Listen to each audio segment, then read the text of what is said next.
We are so glad to have you with us today for this webinar on CMMC Cybersecurity Certification for Small Defense Contractors.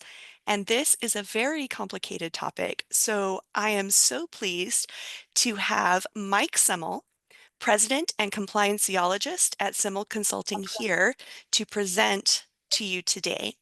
He is the perfect person to talk all about CMMC as he is a certified assessor and can help walk you through understanding these requirements better.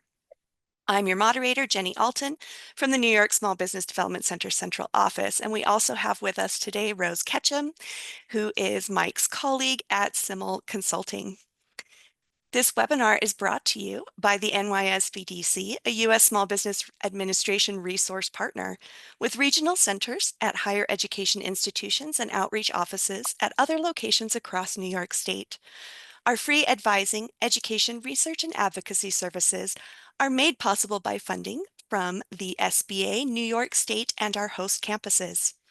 So you know, attendees are muted and will not be on camera today. If you have questions during the presentation, please don't hesitate to drop those into the Q&A box or the chat. I will be monitoring those as they come up, and we will do a Q&A session at the end to get your questions answered. All right, Mike, I think I have taken care of all of my housekeeping items, and so I am very glad to turn over the rest of the time to you. Thank you, Jenny, and thanks everybody for joining us today. So as Jenny said, this is a sponsored webinar, and thank you very much to the Small Business Development Center for doing this. It's important information for businesses that are either in the defense industry, want to be in the defense industry, or support other businesses in the defense industry.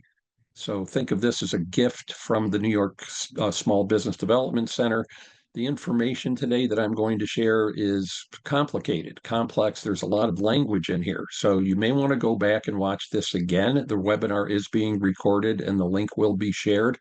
And as Jenny said, please answer questions in the chat box, or please enter your questions in the chat box, and then we'll answer them at the end of the webinar.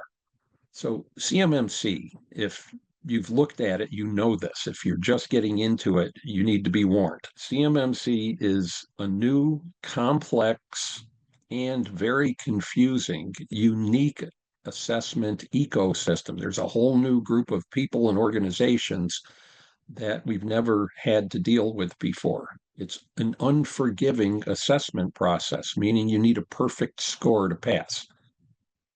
It's a unique assessment language. So when you're dealing with cybersecurity, it has its own language. Then when you're dealing with the Department of Defense, if you've been in the military or worked with the as a defense contractor, you know that there's a lot of language and slang and terminology that the DoD uses. And now we have assessment language that didn't exist before. There's a new compliance map to navigate. And there's a high level of business risk associated with this. First of all, ineligibility to get defense contracts or to participate in defense contracting. And if you misrepresent what you're doing, or if you're caught doing something that you shouldn't do, there are Federal False Claims Act penalties. I'm going to explain those today. One thing I'd like you to do is pay attention to what I'm saying instead of trying to take notes. Now, I know people may use note takers, automatic note takers. I use one when I'm in meetings, but this is not something where you want to sit there and try to write a lot of notes because, again, there's a lot of language and I don't want you to miss anything. At the end, I'm going to give you an opportunity to get a free desktop reference guide for CMMC. So I said before that CMMC has a new language and that CMMC has a new roadmap to follow. So I want you to think of me as your tour guide as we go through this. My system is hanging. There we go. And you're a tourist on a trip. So I'm going to do my best to explain this to you. But again, don't get hung up in the fact that the language may be unfamiliar and this may be some new unfamiliar territory. Again, you can go back and watch the webinar again in the recording and use the desktop reference guide. So first of all, why do we have CMMC and where did it come from? Well, going back to 2010, there was a presidential order. So one of the things about CMMC is it's not a law. It's a regulation that came from a presidential order. It came down through to different agencies, including the Department of Defense. But basically, it defined a new type of information that needs to be protected. Now, we all have heard about classified information. So if you think about something like an F-35 fighter jet or an F-22 fighter jet or a submarine, there are stealth technologies, there are weapons systems, there are radar systems. Those are all classified.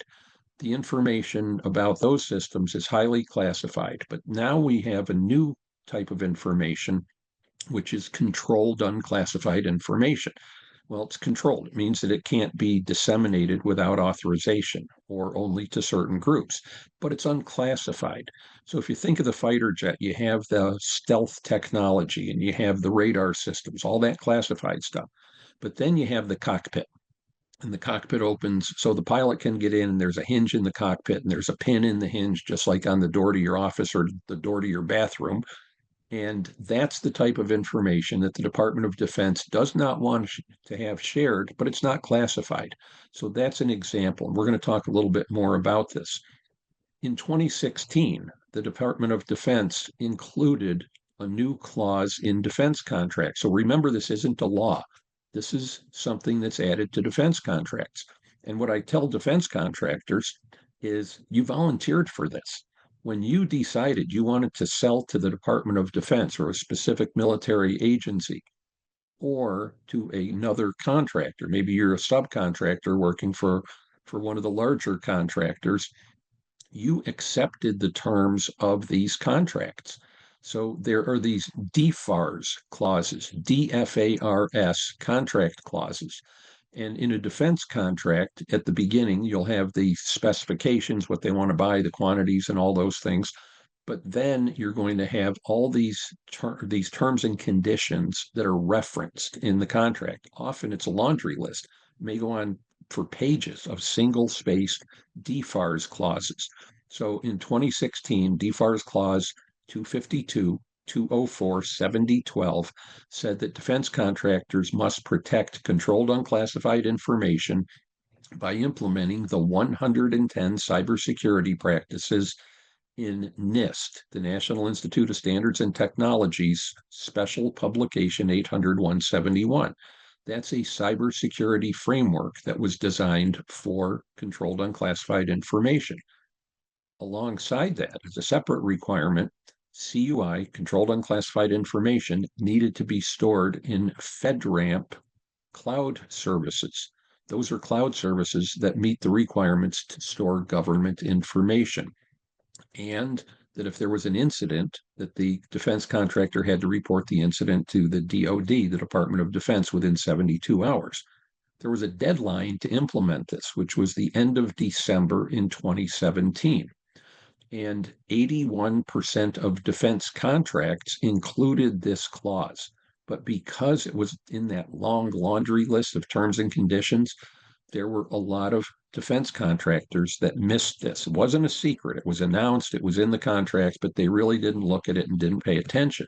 So a few years later, there was an inspector general audit that said defense contractors weren't doing this and that they were not protecting CUI. So the Department of Defense really reacted, and in some ways, people will say it overreacted by coming up with a CMMC assessment process. But the important thing to understand is CMMC is not a new cybersecurity requirement.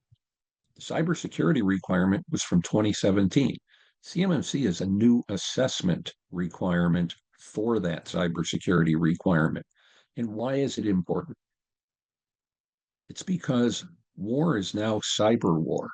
And we've seen this recently with our own military, with the events in Iran, and we've seen it with the Israelis, with Iran and their other enemies in their region, where now, and also in Ukraine, where these are unmanned drones and these are cyber attacks that are happening.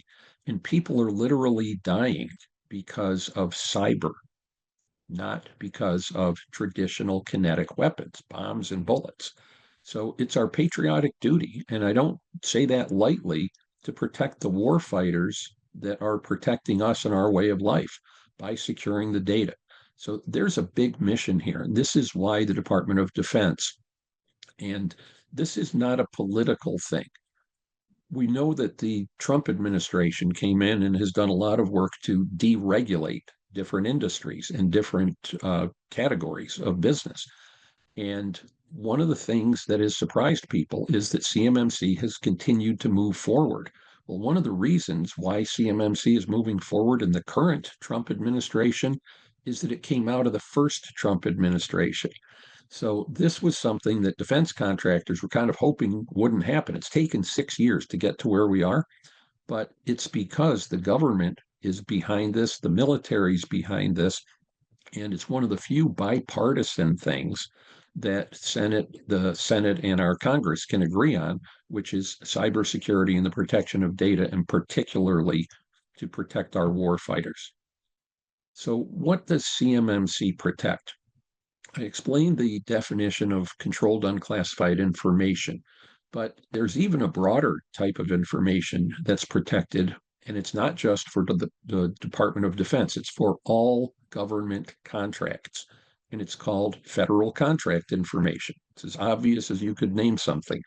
Federal contract information is any information that relates to any federal contract. So it could be with a different agency, not just the Department of Defense. It's data that's not publicly available that the contractor obtains on behalf of the federal agency. And it's the type of information that's provided, but it can be generated by a contractor who's working on a government project, and it's simply not meant for public release. So unless the government says it's okay to release this information, a government contractor, and again, not just a defense contractor, can't go out and start advertising, hey, we've got this government contract and here's what it, here's what they're buying from us and so forth. But think about the data that would go back and forth related to a government contract, both within a contractor's organization and between the contractor organization and the government agency, or the contractor organization and other subcontractors that they're working with. You have emails, invoices, project documentation, performance reports, and other information related to the contract. So this is a much broader type of information than the specifications and the technical information related to a defense contract, but it's important to understand that this data is also protected. When we explain the CMMC levels, you'll see why. Now we have CUI, controlled unclassified information. Now remember, it's not classified, but it's sensitive unclassified information that requires specific handling and protection measures. In other words, it can't be shared with the public. And with CUI, they can add specifications to it. Beyond calling it CUI, they can say this is CUI that cannot be shared with a foreign person, someone that's not a US citizen. So when we're talking about this type of information, think of the technical information. Now we are dealing in the defense industry, and it's all the specifications, the drawings, the list specifications, standards, process sheets, manuals, technical reports, technical orders, catalog item identifications, data sets, studies and analyses and related information, and computer software executable code and source code. So here's what this means, that when the Department of Defense sends a spec out for something, they want to buy something. And it can be anything as big as a fighter jet, or it could be the helmet or the uniform that a soldier is going to wear. They send those specs out. Those specs are controlled unclassified information, unless, of course, it's one of those higher level classified things. But this is where a lot of businesses that are supporting the defense industry have technical information simply because they're producing a product. They may be just delivering a service and not being a manufacturing company that has this type of information in their systems. And this is what is protected under that DFARS clause. So we've been talking about CMMC. The title of this webinar has to do with CMMC, but there are current requirements before CMMC. And the current requirements are the ones, if you remember, that were in contract since 2016. And the first thing that happened after they did that Inspector General report that said most defense contractors weren't complying with this, that the defense contractors were told, we're going to build up the CMMC program, and they estimated it was going to take 5 years. It's actually taken more than 6. But in the meantime, they said you need to self-assess your implementation of those cybersecurity requirements in NIST 800-171, that special publication, that cybersecurity framework. And you need to use the assessment guide for it, which takes the 110 requirements and breaks them down into 320 assessment objectives. So you need to post this score in a federal database in order to qualify for defense contracts while CMMC is rolling out. This is the current requirement. So post an accurate score, and there's a federal Department of Defense scoring system. We're going to talk about that in a few minutes, into this online database. And that's what government contracting is supposed to depend on. They're supposed to look at that and then say, if you've posted a score, you qualify. Now, there's no minimum score that you have to post. So there's no bar other than if you post a score, and let's say it's a low score and you haven't done a lot of cybersecurity, you're telling the government you haven't done those things, they can still decide to work with you. So it's not going to be a disqualifier, but not posting a score is a disqualifier. The second thing, and this is not as well known, and that is that CUI, controlled unclassified information, and remember, it could be just information flowing within a defense contractor, between the contractor, and I'll say upstream to the Defense Department or the military branch that they're working with, or downstream if they're working with subcontractors who are making parts and pieces for them, that the CUI, controlled unclassified information, has to be stored in what's called a FedRAMP level cloud service. So FedRAMP is a certification for a cloud service, an internet-based cloud service, to qualify to store government data. And what that translates out to is that when it comes to email backups, ERP, that's the type of software that a defense contractor, like a manufacturer, would use to schedule its production and manage its billing and things like that. All of that information, if it's in a cloud, has to be in a FedRAMP cloud. There's a company called Morse Corp in New England, and they recently paid a $4.6 million False Claims Act penalty for posting an inaccurate self-assessment score. And if you read the press release and the information about this, they knew they had brought a consultant in who told them that their score was not accurate and they didn't fix it. So they either didn't change the score to what would have been accurate or they didn't fix the things to make it accurate. And the other thing they did was they used a commercial non-FedRAMP email system to communicate controlled unclassified information. The reason I'm showing you this is we think CMMC is important and everybody's talking about it, but there's a current requirement that if you are already billing products or services to the Department of Defense and you have that 7012 clause in your contract, now you are risking False Claims Act penalties. We're going to explain the False Claims Act here. But the reason I'm showing you this is we're not just looking forward to CMMC. So let's take a quick overview of CMMC. 110 cybersecurity practices that are defined in that NIST 800-171 framework. But there's an attached assessment guide or an associated assessment guide that breaks those 110 items down into 320 assessment objectives. So the first requirement that asks the question, are users and processes and devices authorized to access controlled unclassified information, and is access limited to that? Has 6 questions that have to be answered. And if you answer one of those 6 questions wrong or you don't meet that requirement, then the overall requirement is not met.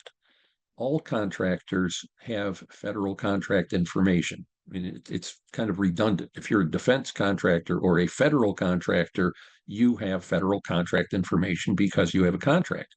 Hundreds of thousands of businesses. The estimate is that there are about 80,000 businesses that have controlled unclassified information, CUI. And that requires the self-assessment now, and moving forward, the companies that have just federal contract information will self-assess. I'm going to explain these levels in a minute. And then there will be companies that have to have independent assessments and certifications because they handle CUI. At the bottom, it says executive legal attestations. That means that the CEO or the president or the owner of a defense contracting company will be the one that signs off. So they can't just outsource this to like an IT managed service department or managed service provider, or in their own business, tell their chief information officer or their director of IT, oh, you go handle CMMC, you take all the responsibility. And then they would deny responsibility if something bad happened. No, they have built executive attestations into this under serious False Claims Act penalties. So the owners and executives have skin in the game here and need to pay attention because it's their signature, their name, their reputation that's on the line if the CMMC is not properly implemented and they lose defense contracts or they get caught in a False Claims Act penalty. So I said CMMC is complicated, and now you're going to start seeing why. There are 3 levels. Now, there started out like 5 years ago, there were 5 levels, but they have condensed CMMC. They've changed it. If you look at anything that says 5 levels, it's old information and run away from it. There are 3 levels. The first level is for contractors that only handle FCI, federal contract information, and they don't have any CUI. That means that they have to implement 15 basic cybersecurity practices and do a self-assessment every year to validate that they've done that. Even though it's 15 cybersecurity requirements and it's a self-assessment, it's not easy for many businesses because the types of businesses that might have FCI but not CUI would be, for example, a company that mows the lawn at an Air Force base, and they may not have an IT department and they may not have much cybersecurity in place because they're a lawn mowing company. And this is where they would need to either engage with an IT managed service provider or have some sort of IT person help them secure their federal contract information so they can accurately and legally attest to their level 1 self-assessment.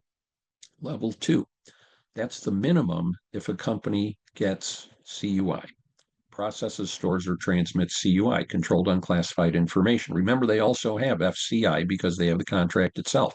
That's where the 110 practices and those 320 assessment objectives come in.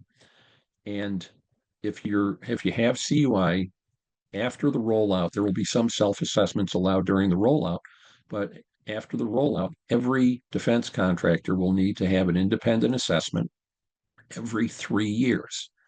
Now, an assessment is where an independent company comes in and assesses you and validates that you're doing everything. The executive needs to still legally sign off and attest that all the information's accurate. Between assessments, so year 1, you get an assessment. Year 2, you're not going to have another assessment because you only have to get one every 3 years. The legal attestation from the defense contractor executive still has to take place. So when you think about CMMC, you think, oh, we have to get this assessment. It's not a one and done. And it's not like, okay, well, we don't have to worry about this for 3 years. No, every day afterwards, you have to continually and continuously make sure that you're meeting all the requirements for 2 reasons. One is that your executive is going to have to attest that you have done that, but also the Department of Defense can come in and audit you at any time, and you have to have current proof of compliance. So if you were assessed 6 months ago and they decided now to come in, they want to see the proof that 6 months ago the information was accurate and that you have continually maintained this. Level 3, there are not very many companies that will need to do level 3. These are companies that, even though it's still unclassified information, it's considered really sensitive. And they have to do a level 2 plus be assessed by the Department of Defense for 24 more advanced practices. I'm not going to go through all this language and all these abbreviations and acronyms, but they built a new ecosystem. So we never had this language before CMMC came out, even when those cybersecurity requirements were in place since 2016. All these terms and these roles have to do with CMMC. So there are registered practitioners, there are registered practitioner organizations. Then you have certified professionals and assessors, C3PAO. If there's new jargon, then this has to take the cake in terms of a new word or something that we have to pay attention to. That's the assessor organization, certified third party or CMMC third party assessor organization. And then the defense contractors. This is the Department of Defense. Why would they call them defense contractors? They call them OSAs and OSCs, organizations seeking certification or seeking assessment. So remember, I said I'm your translator and your guide. These are the things that we deal with. There's over 1,000 pages of documentation that you need to understand if you're going to be successful with CMMC. There's the final rule that was published in the Federal Register. You have the NIST publications. You have the scoping and the assessment guides from the Department of Defense. And then the Cyber AB, the accreditation body, has an assessment process guide, literally how the assessment takes place, not how to assess if cybersecurity is being met, but how to do the assessment. What's the process for engaging an assessor and going through that? I'm going to explain those things. The Department of Defense came up with a scoring system where they've taken the individual requirements in CMMC, and these came out of NIST 800-171, and they assigned scores to them. So if you look at the right-hand column, you'll see that the first item in CMMC, which is limit access, is a 5-point item, and the same as the second item. But then when you get down to the third item, control the flow of controlled unclassified information in accordance with approved authorizations, they didn't weight that one as high as is access limited. So I've had people argue, well, why isn't that a 5-pointer? That isn't the point of this discussion. The point of this is this scoring system is how you do your self-assessment and post your current score before CMMC, but it also applies to when you're working with CMMC, what may be able to be delayed if it's not performed or not proven during the initial assessment. So the scoring system is really important. There's a way to inherit objectives. And what this means is that if you're a business, you have a choice. Do I put in my own IT department and do I manage it? And do I buy all my own cybersecurity tools? Do I build my own infrastructure or do I want to outsource these things? So under CMMC, you can outsource. You can hire an IT managed service provider or a managed security service provider. You can also use a cloud service instead of building your own servers. So you can inherit the cybersecurity tasks that somebody else is performing for you, and they will have to be part of your assessment. We'll explain that. But this is a way for you not to have to do everything yourself and bring the whole CMMC and IT process in-house. You're always responsible for CMMC, but again, you can hire a third party to come in and help you implement your cybersecurity, and the tasks that they perform, you don't have to do. They will have to prove them as part of your assessment. So now let's talk about scoping. And this is really important. And it's really important because scoping says this is the scope, this is the boundary. And think about drawing a box around all the systems that you use in your organization that need to be assessed as part of your CMMC Level 2 assessment. So the first thing about scoping is you scope your assessment. The assessment team simply assesses your defined scope. So if you're a defense contractor, nobody's going to come in and just tell you, here's what the scope of your assessment is. You're literally telling the assessors, we've determined this is what the scope is, and these are the systems that you will be assessing. Now, if the assessment team shows up and starts the assessment and finds out that you've got CUI, controlled unclassified information, on systems that aren't in scope, you're going to fail your assessment. Hopefully, they would have figured that out during the pre-assessment process before you paid for an assessment, but assessments are costing $20,000 to $100,000. If you get your scope wrong and they walk in and discover that, you just paid $20,000 and get to start all over again.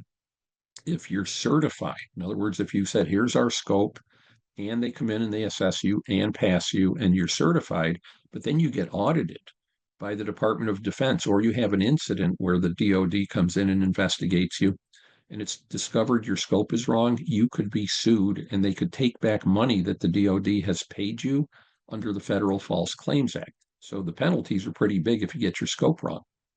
So let's talk about what's out of scope before we talk about what's in scope. Basically, we're talking about assets. Think technology assets that are physically or logically separated from the assets that handle CUI and don't provide security protections for CUI assets. What it really means when we say physically or logically is that if you've got multiple locations and separate networks, and let's say only one of your facilities handles CUI, the computers that are in the other facility, not on the same network, can't connect to those same CUI assets. They're out of scope because they're physically separated. There are ways with networks, and I'm not going to get into the technology, where you can separate networks into separate segments, and you can logically separate assets and say that they're out of scope. But also it says, or provide security protections for CUI assets. So a CUI asset is what it sounds like, a computer or system that handles CUI. But then when you're using vulnerability scanners and the different types of tools to do patches and updates and endpoint protection, MDR, EDR, XDR, SIM systems, anything that protects those, that's also considered in scope. So again, out of scope means it's not a CUI asset, it's not on the same network, and it's not protecting a CUI asset. So what's in scope? Well, the one you would think, CUI assets. Those are assets that process, store, or transmit controlled unclassified information. These are the things you would think about. I have been the chief information officer in a hospital and in a K-12 school district. And when we had to make sure that our systems complied with HIPAA in the hospital, or FERPA, which is a law that protects student information at the school district, the only thing we cared about were the systems from a compliance standpoint, were the systems that actually process either patient information or student information. That would be the equivalent of these CUI assets. But there's more that I'll explain in a minute, which makes CMMC different. The other thing is that the data for CMMC, the CUI data, must be encrypted using FIPS 140-2 validated encryption. And that's something that's not standard in most systems. Many cloud services don't use it. Many times computers aren't set up. We're not just talking about stored data, we're talking about transmitted data. So firewalls and other systems like VPN systems that need to communicate CUI need to also be encrypted using FIPS validated encryption. An equivalent is not an option. It has to be on the validated list. And remember, I've said this before, CUI must be stored in a FedRAMP moderate or equivalent cloud service. There's another category besides the CUI computers, and they use a fancy name for it, contractor risk managed assets. These are computers that are on the network. They're not physically or logically separated. They're on the same network. So if you think of a business, it might be the marketing department or the HR department, some other department on the same network, but they don't handle CUI. Their computer could if it had access to it. But because access is restricted from getting to CUI, those systems are in scope. They have to be on the inventory. The assessors can look at them, but they're not considered CUI assets, and they won't be inspected the same way that a CUI asset will. Now, an inspector or an assessor may say, can you please show me, go to the marketing computer or the HR computer, can you get access to this folder that has CUI? If they can't, they're out of scope. If suddenly they can, somebody made a mistake and gave them access when they shouldn't, their computer now flips to being a CUI asset and becomes part of the assessment. So it doesn't mean you have to completely separate all the systems on a network physically or logically from these CUI assets, but it does mean that if they're blocked by policy, and think technical policy, the HR person tries to open the CUI folder and gets a message saying you don't have access to this, That's a contractor risk managed asset. If they can double click and they do have access to it, even though they might not or they shouldn't, then it's one of these other assets. This is a big one because this is something we have never, ever seen before in any assessment scheme. I've been doing cybersecurity assessments for over 20 years in healthcare and financial services, and even the defense industry before CMMC and before the NIST 800-171 requirements. Now they're bringing in security protection assets. And security protection assets, we tend to think of an asset as a thing, like a computer or a network or a cloud service, but a security protection asset is people, technology, and facilities. So consultants who provide cybersecurity services. So if you have an in-house IT department, they may be working with an outside IT managed security service provider or another vendor that provides security tools. The vendors would be in scope of the assessment. If you don't have an IT department and you're outsourcing to an IT managed service provider, they will be providing the cybersecurity as a service. Their people are within the scope of your assessment. Managed service provider personnel who implement system maintenance. They put this in because it's not just cybersecurity, just maintaining the systems, doing the patches and updates, and those things all qualify as in scope. The technology that's being used, cloud-based security solutions, SIEM, security incident and event management, these are tools that take the logs, the activity logs, which can be huge piles of data, and they'll crunch them and try to find out if there's activity that needs to be investigated, and then they'll send out alerts. You've got facilities, co-located data centers where you may house your servers in a more secure environment than in your office. Security operations centers. These are services that you outsource to that will monitor your network 7 days a week, 24 hours a day. So, midnight on the 4th of July, after you've gone to bed after the fireworks, these are the type of people that will be still monitoring your network and making sure that bad things aren't happening. And then OSA, remember I said organizations seeking assessments, the office buildings are part of this. This is important to understand because it's not just the scope of your CMMC assessment isn't just within your environment and the computers that handle CUI, it's the companies and the services that support you from a security protection area. They came up with this category called specialized assets. And this is because the Department of Defense understands and recognizes that in, for example, manufacturing industry, a company will buy a machine, and that machine may be computer controlled and connected to the network, but they're going to keep the machine for 30 or 40 years. It bends metal, it cuts metal, it molds plastic, it cuts plastic, whatever it is, it's going to have a much longer life than the computers we have on our desks that we replace periodically because for some reason they can't be supported anymore. So in October, this coming October, Microsoft's going to end support for Windows 10. And if you have a computer that can run Windows 10, but it can't run Windows 11, you're going to have to replace it.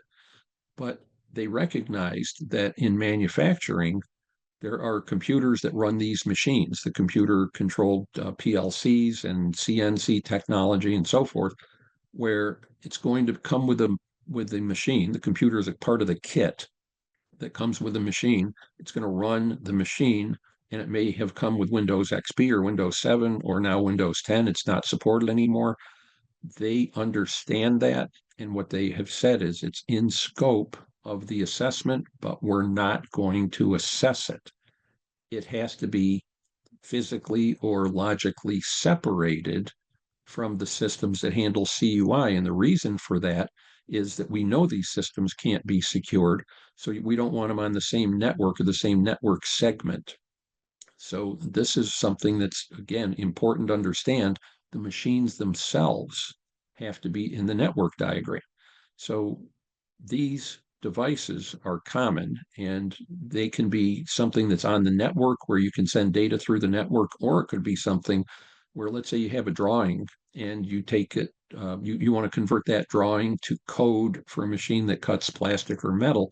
You put the code on a thumb drive and walk it over like G code, plug it into the machine. These are the things we're talking about. So they're in scope. What do you have to do? You have to document them in the inventory. There's a document called the System Security Plan. It's the most basic document across CMMC. And this has to be in there, and it has to be in the network diagram, but they're not assessed. There's the ability in CMMC to use an enclave. And an enclave, just think of as a smaller segment of a larger network. It can be, for example, on premise, where if in a manufacturing company, you're able to move this down to say these two people may be the only people that handle CUI. We're going to put them in a separate office. And then these two machines are the only machines that are going to work with CUI. If you can segment those off the main network, you can create this enclave and lower your costs and lower your effort to do CMMC just to those systems in that office or just to those machines on the shop floor. It's very difficult to do in manufacturing because so much information is flowing from one end of an organization to another. But for companies that are doing a small percentage of their business with the Department of Defense and Enclave may be a good solution. And there are cloud services now that have come up where they say, don't do anything on your local network with CMMC, use our cloud service, and you don't have to do a lot of the CMMC requirements. You can never offload everything, but the cloud service can handle a lot of these. MSPs, IT managed service providers, and the security tool vendors. When the proposed CMMC rule came out, remember I said this has been kicking around for 6 years.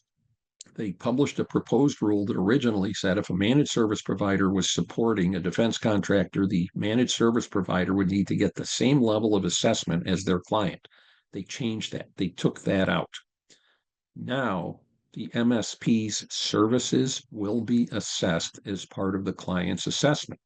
If you think about it this way, they were telling MSPs, if you want to work with defense contractors, you have to pay $20,000 to $50,000, whatever it would be, for your own assessment for the privilege of working with defense contractors.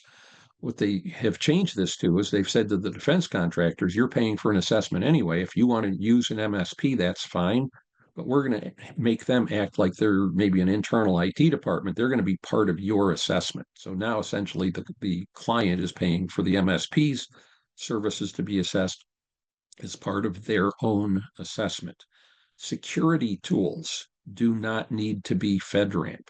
CUI needs to be in a FedRAMP environment, but the network configurations, vulnerability scan results, passwords and things that the MSP may use to get into the system do not have to be in a FedRAMP cloud service. This again is a change from the proposed rule, but remember, CUI data, emails, backups, data for the ERP production management system must all be in FedRAMP moderate or equivalent cloud services.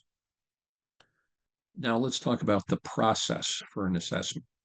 There are 4 phases to an assessment. Phase 1, plan and prepare. Phase 2, conduct the assessment. Phase 3, report recommended assessment results. Obviously, we're talking to the assessors here. And then phase 4, close out POAMs. And POAMs, we're going to explain in just a minute, and the assessment. So preparing for your assessment, and this is talking to a defense contractor, define your scope.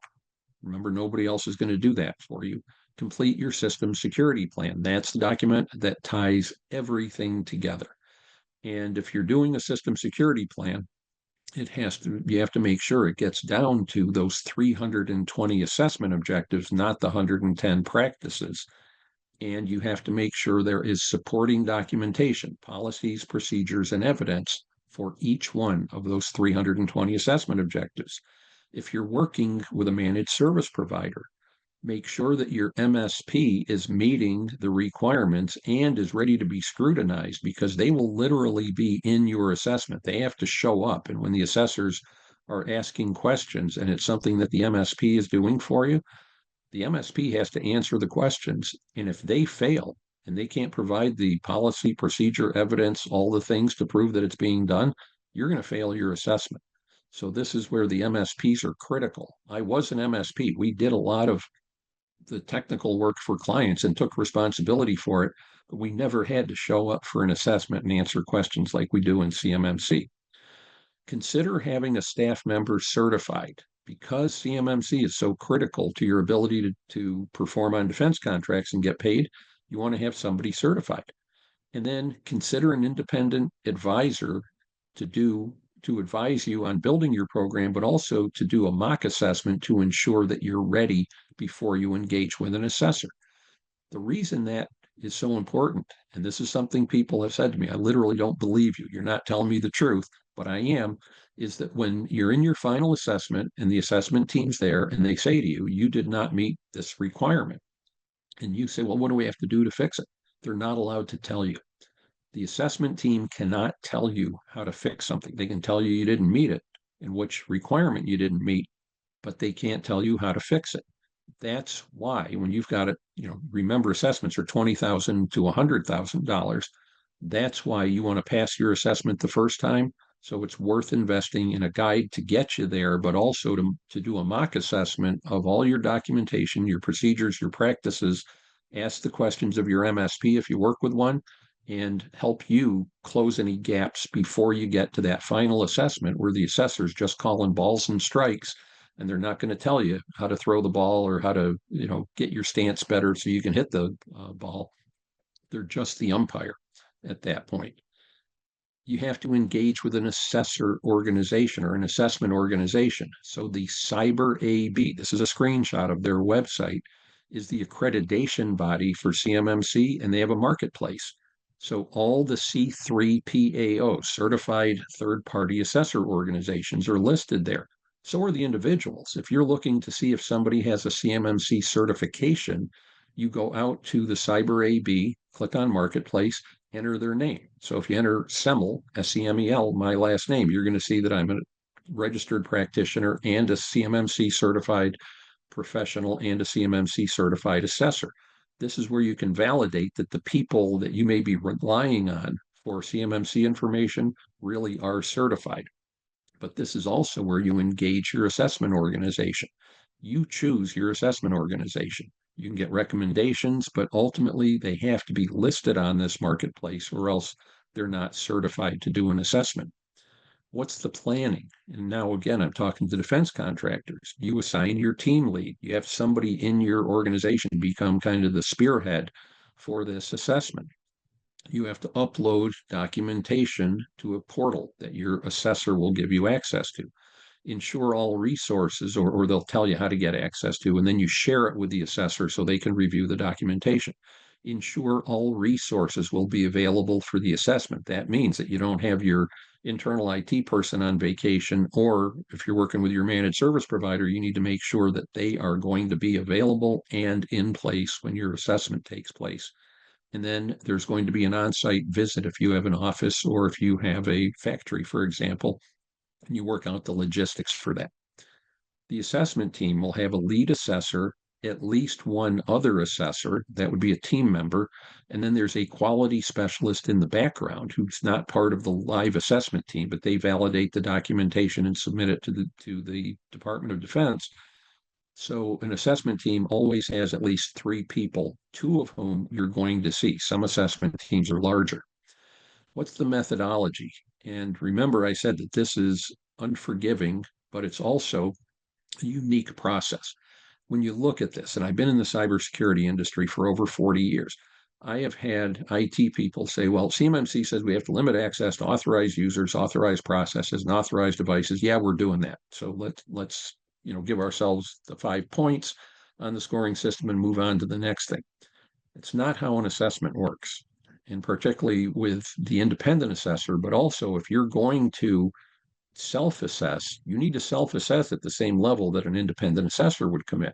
So if you look at the CMMC assessment process guide and you look at the CMMC assessment guide, it starts with examine. And examine says you have to look at all the documentation, the policies, procedures, and evidence to prove that this requirement's being met. You can interview people, but you can't do that in the absence of documentation. The interview is basically to validate the documentation. You can ask somebody to test something, which is to demonstrate it, but that doesn't mean, yeah, we're going to show you that we're limiting access. You still have to have all the documentation, policies, procedures, and evidence.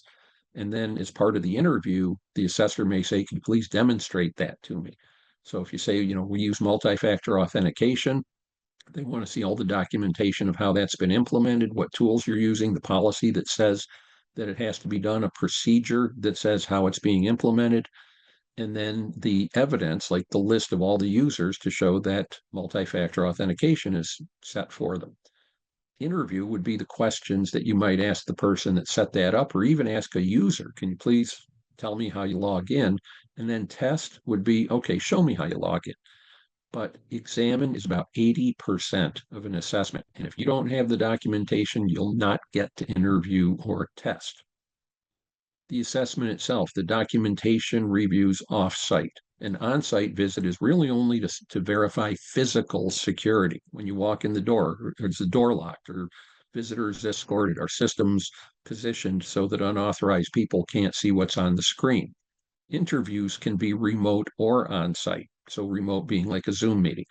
Demonstrations, again, remote or on-site, and the time frame and the cost of your assessment depends on the scope and the scale of your business, or more specifically, your CUI related business. When the assessor looks at a practice, and I've said this, there's only two decisions. Is it met or is it unmet? Not applicable is possible. So if you say, well, we don't have a wireless network, then the assessor can validate that and say, okay, we're going to say that the wireless network security doesn't apply to you. But other than that, and again, I use the image of this umpire, it's balls and strikes. You met this requirement, you didn't meet it. And again, they're not going to tell you how to fix it. POAMs, plans of actions and milestones. These are to-do lists for the items that have not been completed at the time of the assessment. So there are some of the unmet requirements that can be put on a list. You can get a conditional certification from your assessment if you qualify for a POAM. And when you get to the end of the 180-day period to implement the things that weren't proven during the assessment, then you're reassessed. You have to pay for an assessor to come in and look at those POAM items. And if you pass and all the POAM items are certified, then you get your full certification. If you don't pass, or if the clock runs out because you get past 180 days, you just failed your assessment. You lose your conditional certification. You're not eligible for defense contracts. But POAMs aren't across the board. Remember the scoring system. So there are 1-point items, 3-point items, and 5-point items. The only thing that can be put on a POAM is a 1-point item, but not all 1-point items. There are 5 1-point items that can't be. And you must have a score of 88 out of 110. 110 is a perfect score for a CMMC assessment. You must have at least 88 to even qualify for a POAM. So my message to companies is you really want to pass this assessment the first time and not depend on a POAM, because if you're missing one of the practices, it may be a 3-pointer or a 5-pointer and you just failed. But also, you don't want to wait 6 months to find out if you passed. So not having a POAM is better than relying on a POAM. And then if you are relying on a POAM, if you don't get the things done within the time frame or you pass, at the end, you're going to fail your overall assessment. Now, I'm going to just tell you, I know we're coming up on an hour here. I'm going to keep going and I'm going to stay on to answer whatever questions you have. If you need to leave, go ahead and you'll be able to watch the recording and be able to get the CMMC desktop reference guide when you watch the recording. Everything that is done under CMMC is not done by the Department of Defense, but is enforced by the Department of Defense. So the DoD can do random audits. They can come in, they have an audit organization called DIBCAC, Defense Industrial Base Cybersecurity Assessment Center. And that means that you have to retain the documentation from your assessment. You have to maintain current documentation after your assessment to prove you're still doing those things. Your contract language says you have to cooperate. You can't tell the DoD they can't come in because that's a violation of your contract. And failure may result in Federal False Claims Act penalties. Remember, I talked about the executive attestations. I can't stress this enough. And we work with a lot of defense contractors, and their CEOs and business owners, whatever the title is, chief executive officer, president, or owner, they're not technical people. So they have to rely on others to show them that all these things are being met. And it's serious because the penalties are under the Federal False Claims Act. So this is something we tell owners, feel free, press your managed service provider, press your IT director. There are non-IT portions of CMMC, but make sure that you have this proven to you before you sign on the line, because this is a really serious attestation. I've mentioned the False Claims Act a bunch of times. It's known as the Lincoln Law. It goes back to the Civil War when there were businesses that were making uniforms and guns and different types of material for the War Department. We didn't have a Department of Defense. By the way, I say we because we're above the Mason-Dixon line, so I'm talking about the Union Army here. And the Lincoln Law came out because there were companies that were showing the department or the War Department their high quality uniforms, and the buttons were really high quality and they didn't fall off, and the fabric was great and the stitching was great. And then when they got the contract, they sold a uniform where the buttons fell off and the sleeves fell off because they weren't stitched properly and the cloth wore out. So they weren't exactly what had been shown to the DOD or to the War Department when they were buying these. So they came out with this False Claims Act and said, if you defraud the US federal government, we're going to come after you and we're going to take back 3 times what we paid you plus additional fines. So if you've got $1 million contract from the Department of Defense and they come after you for the False Claims Act, and they can do this years afterwards, they'll take back $3 million plus additional fines, and they can ban you from from performing on contracts, and they can go after the individual who signed the legal attestation. There's a separate from the False Claims Act, there's a cybersecurity initiative under the Department of Justice. And the Department of Justice Cybersecurity or Cyber Fraud Initiative is going after defense contractors who have misrepresented their cybersecurity. Remember, there's that current requirement before CMMC. So this is something where you have to pay attention because certainly you don't want this in your business. But how do these enforcements take place? There are whistleblowers, and the whistleblowers often are employees or former employees who turn you in for not doing the right thing. What are the costs of an assessment? Well, it varies, and it varies based on 2 things. What does it cost to implement all the cybersecurity that you need to do to fill the gap between where you are now and where you need to be? But also, what's the cost of the assessment itself? When the DoD came out with CMMC, they said, we're not going to calculate or assume what the cost might be to do the cybersecurity because our contract said that should have been done way back in 2017.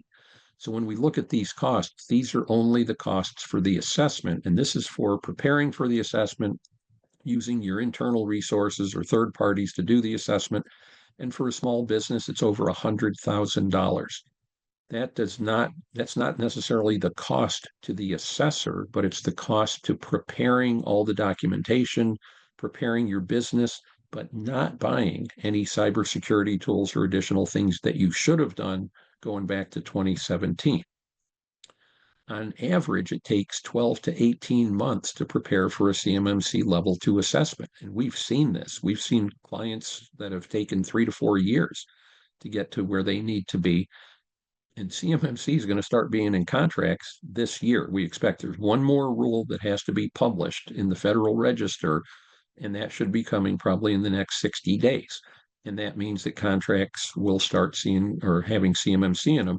So if it takes 12 to 18 months and you're going to start seeing contracts now, I say do the math. It's really difficult to catch up and do this without some help.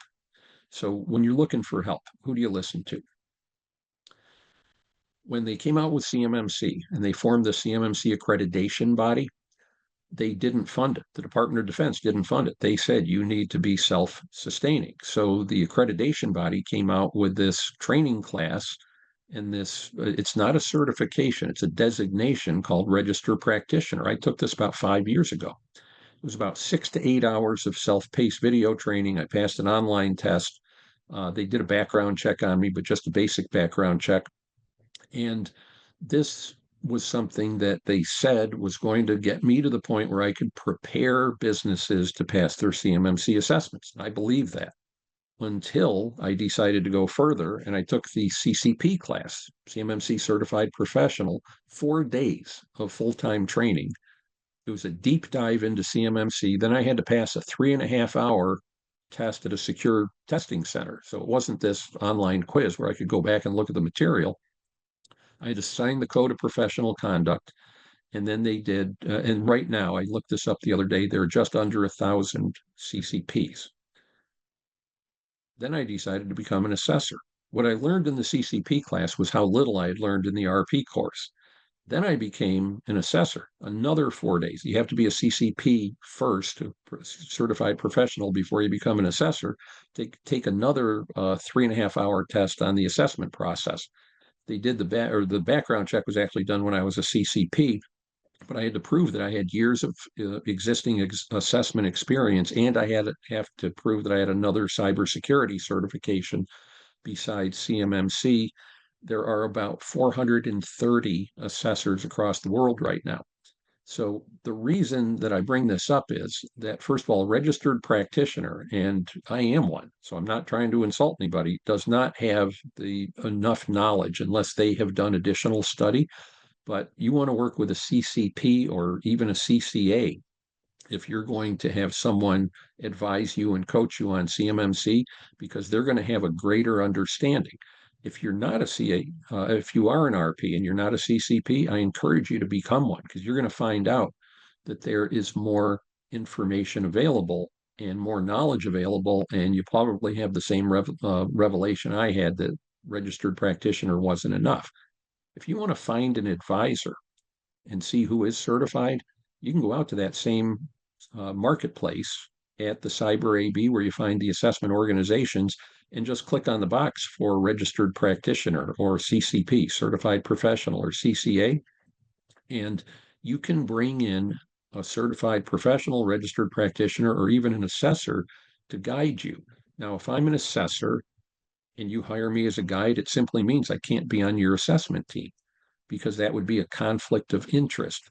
But you can hire an assessor to be a guide. One thing I always like to point out is that compliance stacks up. We've talked all about this when it comes to CMMC. That's what we focused on today, obviously, because it's the topic of this presentation. But there isn't a business that has to comply with CMMC that only has to comply with CMMC. So we were with a defense contractor yesterday, and they obviously have to comply with CMMC. That's why we were there. But we also talked to them about the state data breach law that protects the information that they have about their employees. So don't just focus on that controlled unclassified information. Make sure that your data about your employees is protected well enough so you don't have a breach and have to notify the state and follow those guidelines. PCI DSS is a requirement if you take payment cards or credit cards, in most cases, the way people refer to them. And most businesses, many businesses, take credit cards. Then you have licenses, and licenses may be certifications or licenses that people have that require cybersecurity or confidentiality. Those licenses are tied to individuals, but they also mean that cybersecurity needs to be in place. And if it's breached, now they may have an issue with their license. Contracts. Remember that CMMC is not a law or a regulation. It's a contractual requirement. And we have seen other contracts. For example, the contracts that a prime contractor will sign with a subcontractor that has additional cybersecurity and incident notification requirements that aren't in CMMC. So you have to look at your contracts. And finally, when it says insurance at the bottom, that's cyber insurance. So when it comes to cyber insurance and you fill out your application, you're committing to doing the things you answered yes to. Do you encrypt all regulated data? Yes. Well, now the insurance company can come back and audit you for your compliance with that if you have an incident, and they may deny a claim or cancel your policy if you don't meet that. And all of these things have to happen at once. So remember to look at cybersecurity more holistically than just CMMC, even though your big challenge facing you now is CMMC. I'll introduce myself. I've been in this industry for over 40 years, and I'm considered a compliance expert because I have helped clients with their compliance when I had my own IT managed service provider. I've also been the chief information officer for two regulated organizations, and I'm certified in many compliance requirements. So you can see the CMMC certifications here. I'm certified in HIPAA. I'm certified in cybersecurity compliance. I've got business continuity certifications through the Disaster Recovery Institute, cyber resilience certifications, and I have led hundreds of compliance projects, both as the assessor and the person being assessed. My company offers different CMMC services. So we have come up with this jumpstart because remember, there are so many companies that hoped that CMMC wouldn't happen, and now it has, and they're scrambling to do something. So it's a one-day on-site visit. We also came out with a training system for IT departments at defense contractors. And finally, we consult with businesses that want to do CMMC and want handholding from the beginning through the end. So what are your action steps? Don't wait. If you have to do CMMC, it is something where you're already behind the eight ball if you haven't started, and you have a short runway to get this done. And you can speed your success with a CMMC certified translator or guide. And then you can get pre-assessed because remember, CMMC requires a perfect score. And if you get your mock assessment, you don't have a perfect score, you can fix the things before the real assessors show up for the final unforgiving assessment where all they can do is call balls and strikes. So this is a link. If you look at the lower right corner, you can see the link if you want to type it in. And we also have the QR code if you want to pull out your phone. And with the, sorry. And with this, I'm going to leave this up. But at this point, Jenny, I'm going to ask you if you want to read the questions to me. And again, I'm going to stay on if you have questions. If you haven't put one in yet, please use the chat, and I'll be glad to answer it to the best of my ability.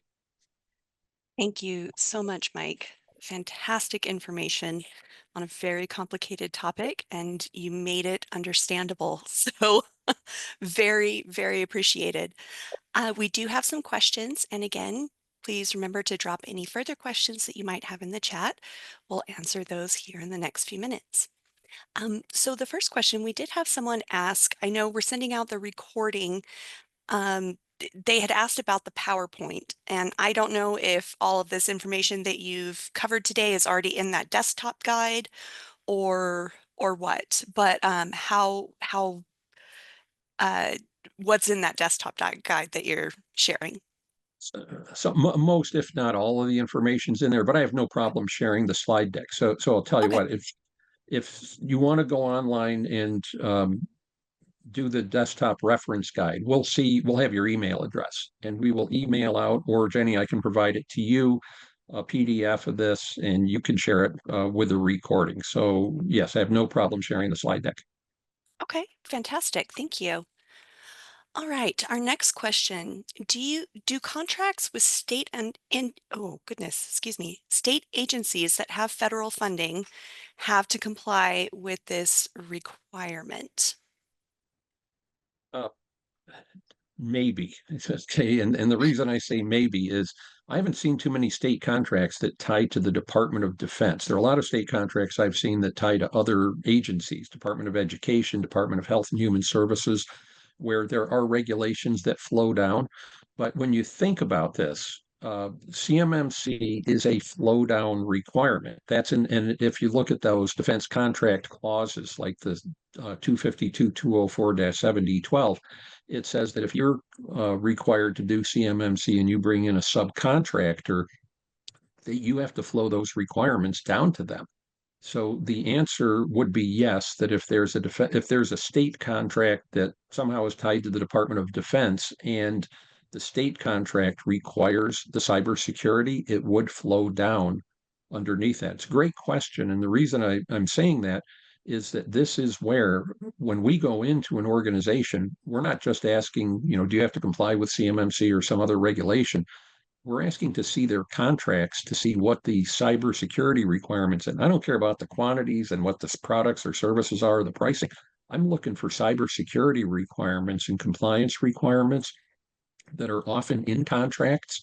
And the scary part is they're signed by executives, filed away, and they don't tell the IT department or the IT managed service provider what those requirements are. And there have been some interesting revelations from that. I'm sure. All right, thank you for that answer. The next question, can contractors use third parties to help with self-assessment? And can this be used to fulfill some of the goals that are sometimes around those contracts, like hiring specific types of subcontractors? Yes. Okay. So there's nothing in CMMC, and I'll broaden this. I've not seen this in any other regulation that says, "Hey, you're on your own. I hope it works out for you." This is where there's a whole industry, and I've been doing this. So I started out as an IT managed service provider, and then went into work at a hospital, a school district, and then started a consulting company. In every one of those roles, I was getting calls from businesses, or because I was an MSP, other MSPs saying to me, "Hey, we've got a client that needs help with HIPAA or the new Federal Trade Commission safeguards rule or Graham-Leach-Bliley Act, and now CMMC. How can you help us?"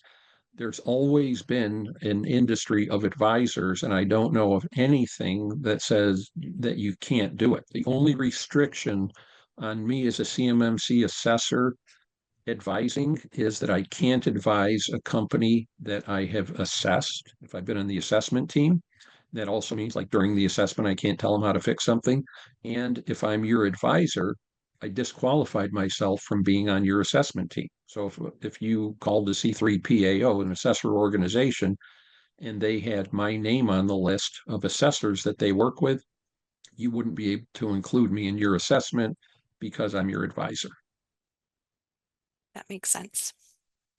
All right, our next question, we have someone who is an MSP and wanted some clarity on the CUI requirement, needing to be stored on a cloud system. But then, as you spoke about, that there are also cloud local enclaves that are possible.